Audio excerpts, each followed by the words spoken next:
নমস্কার বন্ধুরা, আজ আমি শ্রদ্ধেয় কবি শ্রীজাতের লেখা বসন্ত রং কবিতাটি আবৃত্তি করে শোনাচ্ছি।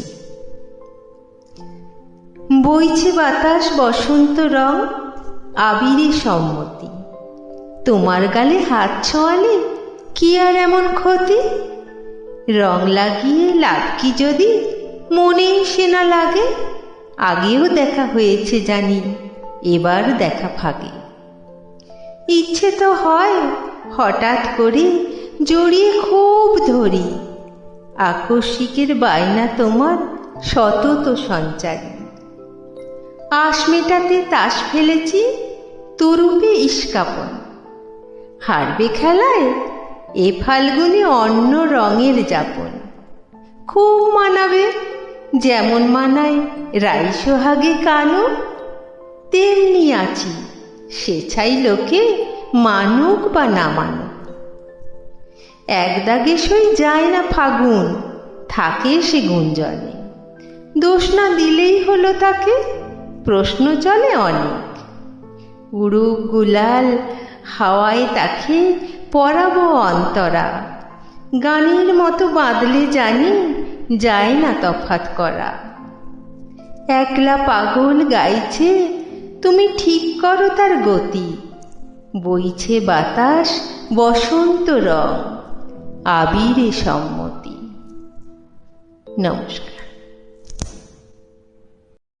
শ্রদ্ধেয় কবি শ্রীজাতের লেখা বিশু পাগলের কবিতা। বিপদ আবার ডাক দিয়েছে, দমকা বাতাস, আলগা বোতাম। বসন্তকে সাক্ষী রেখে আজ যদি ফের সঙ্গী হতাম। একটানা দিন ওলট পালট, একখানা বেশ ঝাপটা বিকেল। পাগল হাওয়া বিষয় কেবল সামলে রাখে নন্দিনীকে।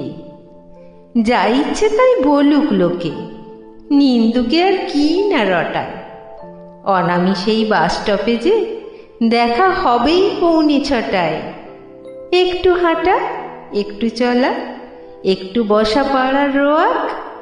মিথ্যে একটা আঙুল তোমার কপালে আর সত্যি ছোঁয়াক।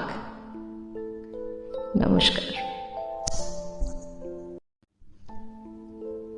প্রিয় লেখিকা কবি শম্পার লেখা একটি কবিতা।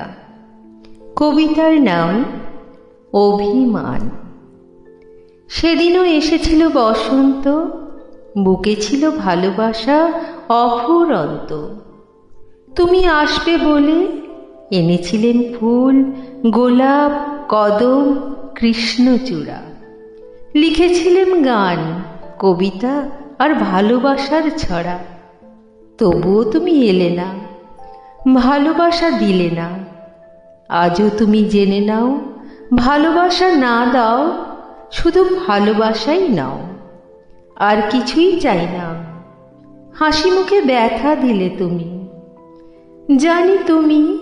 জানি আসবেই ফিরে একদিন, মরণের আগে পরে হয়তোবা কোনো দিন।